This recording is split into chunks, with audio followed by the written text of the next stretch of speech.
Well, good morning, everybody. Get everything moved around here. I'm Jan Erickson from Stepping Aside, and welcome to Somewhat Daily Tarot and Rune for the first day of September 2020. Well, we made it to another month, this one with a 9 energy as opposed to the 8 last month. So the spiritual warrior gives way to some endings and completion, and it's always like a feeling of starting again in a way. Things are coming to close in a sense. And then, of course, today we have new beginnings. So, uh, again, it's one of those Degas moments that seems to happen all the time, but there's just moments where it just seems to be profound. I'm hoping that it signals a shift in perception away from the fantasy that is imposed on a daily basis. And those who, buy into it, I'm hoping that we're going to start to see a shift from that. I suspect that we will.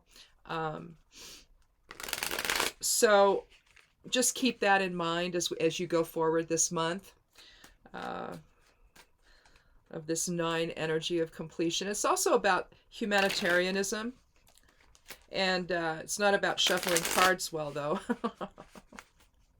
Anyway, but it's also about humanitarianism. So if you're struggling with where to place your passion and where to, focus your voice, it needs to go in that direction instead of into conflict and harming other people. That's not okay. So, and I think we all know that. So, anyhow, if this is your first time here, welcome. I'm going to shuffle a little bit here, and then we're going to take 3 cards. I'm going to do it randomly. I'll take the 13th one each time. And the significance of the 13, I was born on October 13th, and so things happen to me in 13s. When I had severe rheumatoid arthritis, which I'm in remission from now, and I did that, by the way, with cannabis, cannabis concentrates. I'm not on. In fact, on the 13th of this month, I went into remission after 13 years. I went into remission in 2010 or no 2011, March of 2011. I became a cannabis patient in 2010 because I was so ill. I just thought I was going to die, frankly. I've been severe for so long, and it was just, I just didn't. I was so ill, I just didn't know, and so I thought, well, I'll go ahead, and get my card, and we'll grow, and then it'll help ease my transition, right? Well, unbeknownst to me, and I had been, actually researching, while we were growing the plants, and I was researching all summer long, and I got my card. I think it was was it the 1st of June or somewhere? I think, yeah, yeah, I think it was around the 1st of June, first part of June. I got my card, and so we started growing.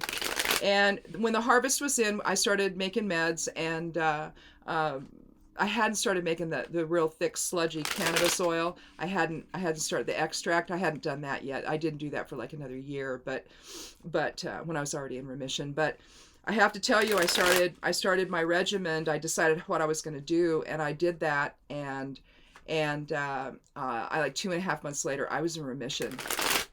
After all of that crap, I was in remission, and I was coming off everything. The only thing I stayed on was the Humira, because I had been so ill.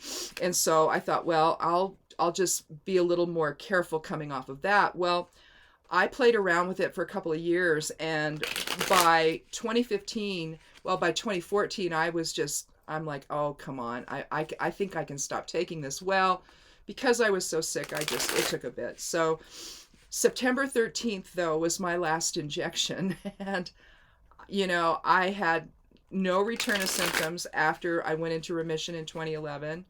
I've had and I've been off of it now, for completely off all prescribed medications, because the Humira I stayed on, but I've been off of that now almost 5 years. On the 13th, it'll be 5 years.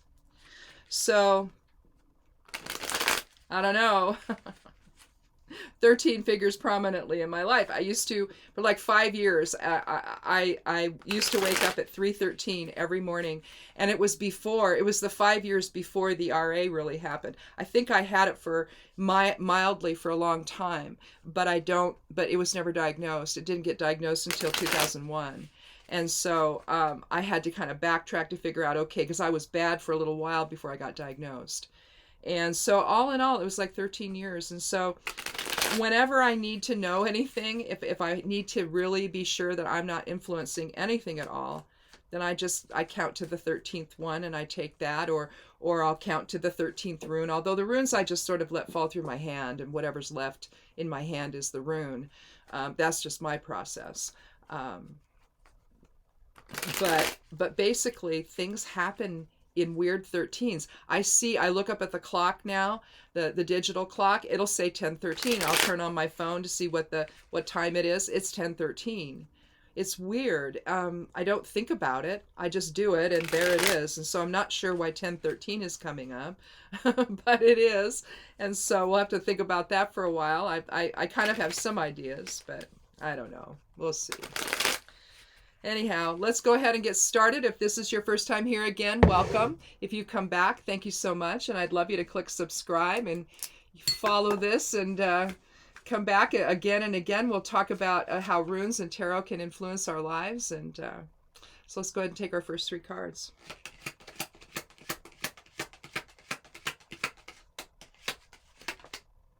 Well, we have the King of Cups. We started with a king yesterday. We ended up with 2 kings because I took a 4th card. We also had, it was a King of Swords. Kings don't look you in the eye. They just don't. Because they've got their own thing going on, as we know. And so, consequently, I'm not a fan of the kings or the emperor. On this Mother Moon night. Last night was maiden 10:22, I think it is. Is that when it is? I think it's 10:22 tonight, my time. Oh, well, we got the High Priestess again. We had her yesterday. So evidently she's going to talk to the king about balance. That's what it was yesterday. We also had Temperance yesterday, so.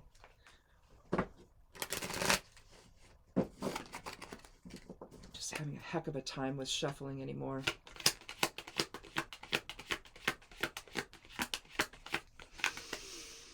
Justice. Okay, well, we're going to have a conversation with the king again today and see what kind of advice we can give him about how to be the best king possible. You know, the guy in charge right now, as you know, wants to think of himself that way as a king or a dictator, but you know, it's all crumbling around him, as it typically does. Especially in a place like this, where people just are not going to keep their mouths shut about any of it. So, in any event, we have the King of Cups. He's sitting on his throne. You know, when he's also kind of sitting on the throne on the water. So, again, his back is to the kingdom, and I think that's the kingdom over there. I don't have my magnifying glass in here. That's not the kingdom. That's a boat.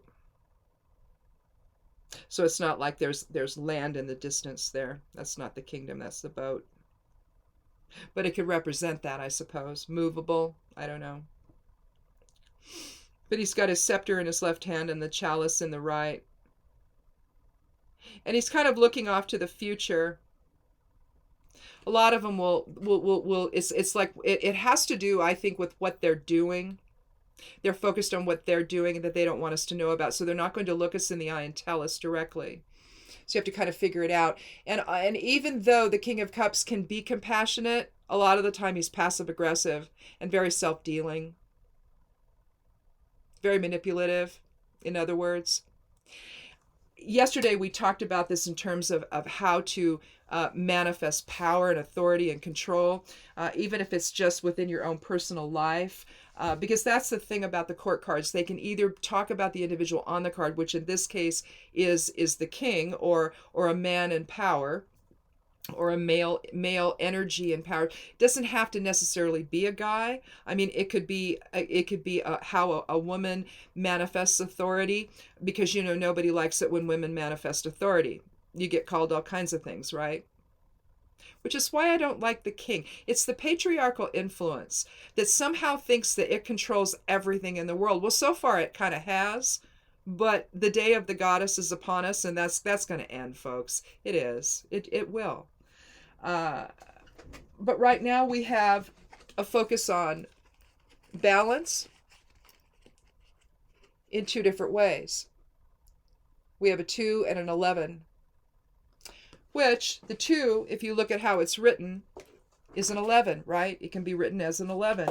So you basically have the master. You can either write the 2 as a Roman numeral 2, or you have an 11. Okay, so what we're talking about here with the high priestess, she's seated. She's got the Torah in her lap. She's got one foot resting on the crescent moon in the maiden phase. This is the energy before the manifestation, by the way. You have the fool and you have the magician and the high priestess. Okay, together, the magician and the high priestess are essentially assisting the fool going into form.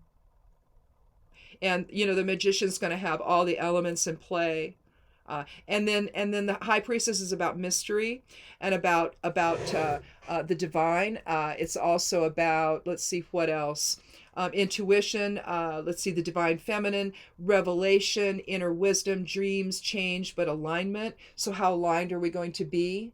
And she sits between the pillars of Solomon at the temple here. The pomegranates behind her are actually arranged in a, you can't see this, but they're actually arranged in the Kabbalistic tree of life. So that's what I mean about, you have the magician and you have the high priestess that are involved in the manifestation itself, picked up then after you come into form by the empress, who then gives birth to the world, basically, with the help of her consort, the emperor. But as you see, she comes first. Okay? She establishes. She's Mother Earth. All right? And if you want to think of him as Father Sky, well, you can. But the Great Mother is what breathes out creation. And she'll draw the male principle to her to make that happen. But make no mistake, it is the woman. And that's why I say the day of the goddess is upon us, where she returns and brings stability and balance and compassion and healing to the world and to our souls. Because this is a tough existence here, and made more tough by the fact that we got so out of balance, eons ago. And we only had one side of the polarity, which unfortunately also translates into ego, all right? Because how you can look at that, the receptive is actually the voice of spirit, whereas the projective is the ego, the personality out there, right? You can look at it that way. But what we have here with the high priestess is she's asking us to keep that in balance. We see the triple aspect of the crown, maiden, mother, and crone. There's no mention of the male presence here. You can look at the two pillars as the balance between dark and light. So the shadow side of self and with spirit. We can think polarity, and we talked about this yesterday when we had her, and I went ahead and I wrote this out so it wasn't so chicken scratchy. But this is the cross that you see on the front of her gown. It's not a religious cross. It's really directionality, and it's really kind of the blueprint of how our soul is within form. But at the top you see spirit, at the bottom you see form, and ideally we should be here where the X is. Excuse me. A lot of smoke outside. We still have fires in the area. I don't know we're getting anything from California right now. I think it's all from north of us a little bit. But the horizontal line is the line of abyss. And so if you were to think about where the fool and the high priestess and the magician reside, they reside above that line as the focus into form is created. manifesting when the soul enters the infant or the fetus, or whenever the soul decides to enter, because it's not consistent. Some of us are reluctant. I was reluctant, and and I know this. I was reluctant, so mine came in at the last minute.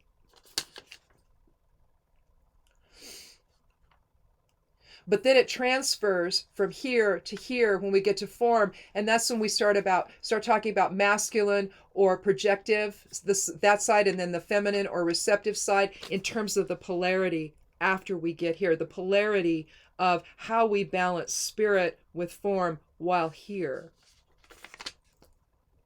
Whereas the real energetic presence, if we were completely aware when we come into form, some of us are, but most of us are not. That's the choice we make to get the work done. We have to forget that we're spirit, right? And then we work our way back to remembrance of that. Some of us don't forget it, though. People that are empathic, people that are intuitive, we don't forget it. We might not understand that that's what we're not forgetting, but that's in fact what we're not forgetting. We understand who we are. We still operate there. Right? And maybe we don't understand the ramifications of that right away, but eventually we become aware of that and we understand what that really is. But until then, we're starting to, we try to balance that polarity here. Excuse me. But that's what I think that she's doing here, and that's what she's talking about with this second card of the Major Arcana. And making mean decisions, but I think it's balance. I mean, don't you? I think that's what this is. And so we've got a King of Cups who's not balanced, who's just worried about his own manipulative stuff. Look, it's why you see people incapable of telling the truth. They're in this constant level of manipulation, particularly if they're passive aggressive. And you would think that the real power side would be the aggressive side. No, it's the passive side. People that control others passively, oh my goodness, you don't see them coming. You know something's amiss. You're always in that sense of, well, how did I get here with this person? Well, it's because they're passive aggressive and they're controlling from the passive side. That's what that's about. That's what our king does. All right? But when that happens, there's no justice, is there? Again, we see two pillars. Again, it's a familiar, the two, whether it's two trees that are maybe tall, like Lombardy. I have Lombardy poplars, but that's not the only kind. I think the yews are like that. But then you have two pillars, two mountains, two mountain peaks, two staffs. But you have the issue of two, and it can be a doorway. It can be a doorway. The high priestess can be thought to be the doorway into creation, with the Empress being the result of walking through that doorway. But here you have Justice. You have Lady Justice holding the sword straight up and down, unlike the King of Swords yesterday. Straight up and down in her right hand, and the scales in her left. Balance and justice and reason and fairness and honesty and honor, dignity, all of that are incorporated into the card of justice. The red that she's wearing, the red gown, the red drape behind her, the crown on her head, signifying this is spiritual justice. It's not the justice of humans. It's the justice of the Creator. The justice found in source presence that needs to be informing this poor king, who's so out of balance, so out of control, he can't even see the effect of his behavior. You see, he's that manipulative. He's contained within his own bubble of perception, and he can't see anything else. Like yesterday, let's take another card, though. So we have 2 and 11. So you're talking... You're talking 12, aren't you? No, you're talking 13, 11, 12, 13. Yeah. So there's our 13, isn't it? Well, that can be reduced. You can either leave it as the Master Witch number, or you can reduce it to 4. So again, The very foundation it needs to change. It needs to shift toward that of balance and integrity, and to stop lying and stop manipulating, stop dissembling, stop with all of it. Reconcile the two sides of self and bring them back to the center so that you can actually understand the effect of your behavior and understand how manipulation doesn't work. It just doesn't. You might be successful in the short term, but long term, people become exhausted. So if you're somebody who's manipulative, if you're somebody who is, or you're experiencing something like that in your life right now, and it's not the greater picture in the country, we all have friends or family members, and maybe we are ourselves. We can be passive aggressive. I mean, everyone can be, but there are people that personality wise, that's how they function. I've had a lot of them in my life, and I'm kind of one of those people that, I mean, I observe everything, obviously, and I'm empathic, so, and then I'm intuitive, so there's that. So I get all these different impressions, right, that I then have to reconcile. But I can tell you with people that you're having to try to figure out, okay, what are they really up to here? It's like, how did everything get going down this crazy road? Well, it's likely because there's a passive-aggressive individual in the mix, okay, who's deceptive all of the time. I mean, they're nice people. Look, this comes out of loss, out of lack, okay? Either, well, they've probably grown up this way, where they've had to negotiate in a family that is just nutty, and so they have to figure out a way to survive. And passive aggressive behavior, because maybe they've got parents that are just so, unstable, that or so far apart in terms of personality, they have to deal with one way and another way, and they have to find a way to keep the chaos down, and so they become passive aggressive. So you see, it's a response to life, probably from childhood, and they've just had to find a way to manage things, and this is just what ends up happening. So these are not, necessarily, I mean, I suppose they can be if they're criminals, sure. But otherwise, you're talking about people that have had childhood wounding that is just, that this is what the end result is. So you have to look upon them, even though they drive you insane, you have to look upon them with compassion, because they don't necessarily understand what they're doing, other than they're just managing their own stress in a way that has worked for them from childhood. And they don't understand that now they're an adult, right? That doesn't look so good. And it doesn't feel so good when you're in their orbit, right? So anyway, just a little, my take on passive aggression. Let's do one more card.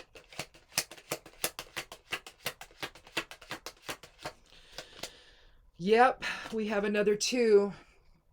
Dispassionate decision. Turn your back to emotions. Again, maiden moon. New beginnings, something new here, a new direction,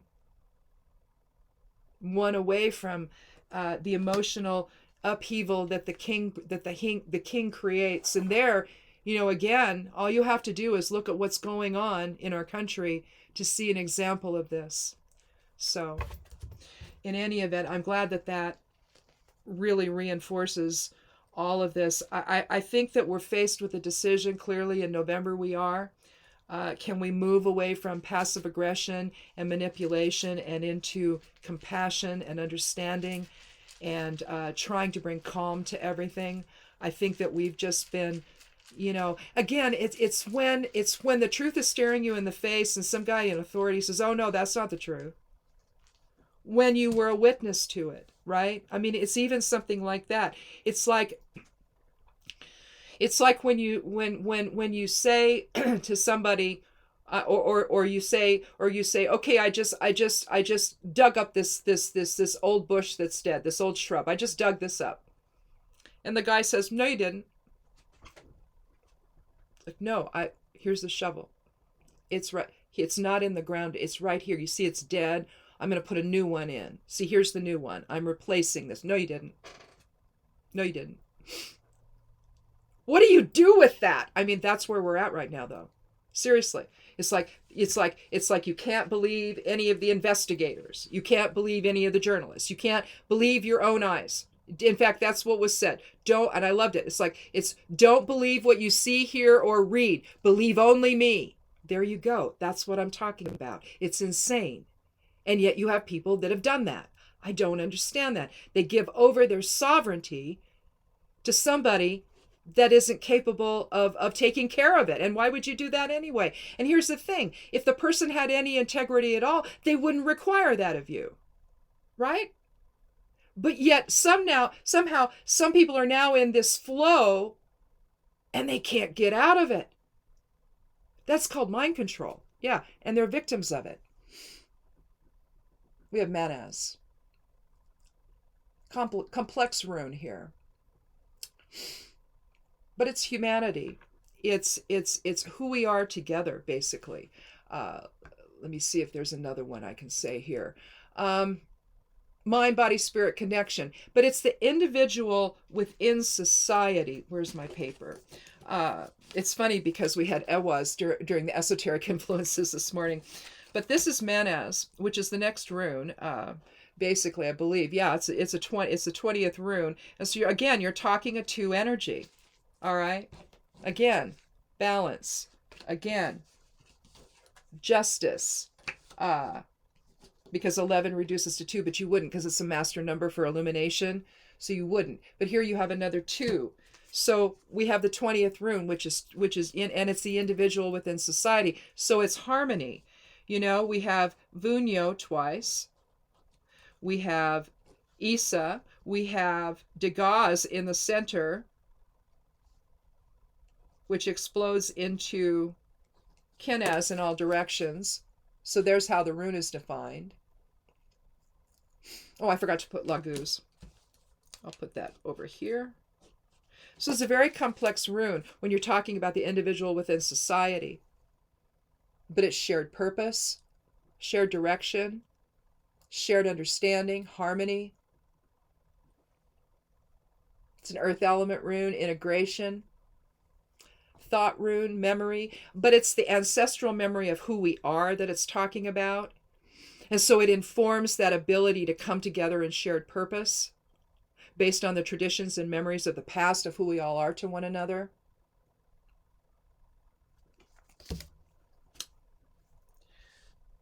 And I think that the king in this reading wants us to forget that. Pay only attention to what I'm saying. Do not, whatever you see, hear, or read, whatever you witness yourself, it isn't true. It's all fake news. Listen only to me. Why ever would you do that? And yet that's what's happened. The governor of Wisconsin doesn't want him there today. The mayor of Kenosha doesn't want him there today. He's going anyway. What does he care? He doesn't. And what we have here today is some Puella energy. And rather than drawing it out, I'm just going to go ahead and take one from the runes here so you can just see what it looks like as a rune. I got to find it though first. Oh, here. This is Puella. Puella is little girl energy. Pur is little boy energy. Now, Pur is going to be a little more lack of impulse control, but both are unstable influences. Now, Puella is thought to be fortunate, but not too fortunate. I love the interpretations of these from old geomancers,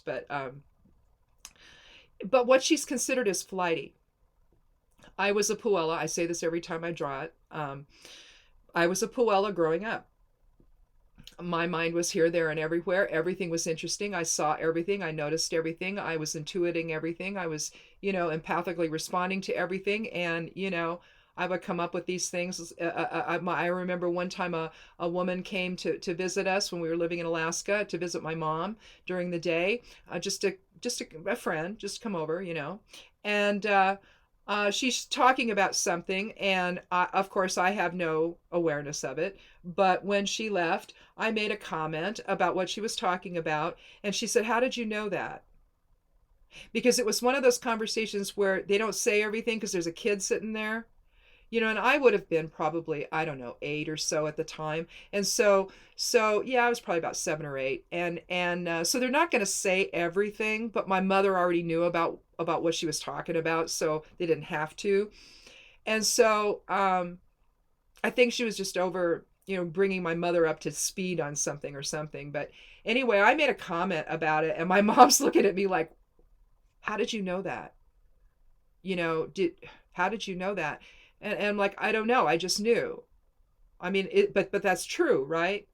you know, and yeah, actually it was. And so the thing about it though is that in order to be that way, my awareness is going everywhere. And that's the kind of thing with Puella. You can make that energy work for you, or you can bring it into alignment if you can't make it work for you, because very often you can't. It's difficult to keep so many, balls in the air, so to speak.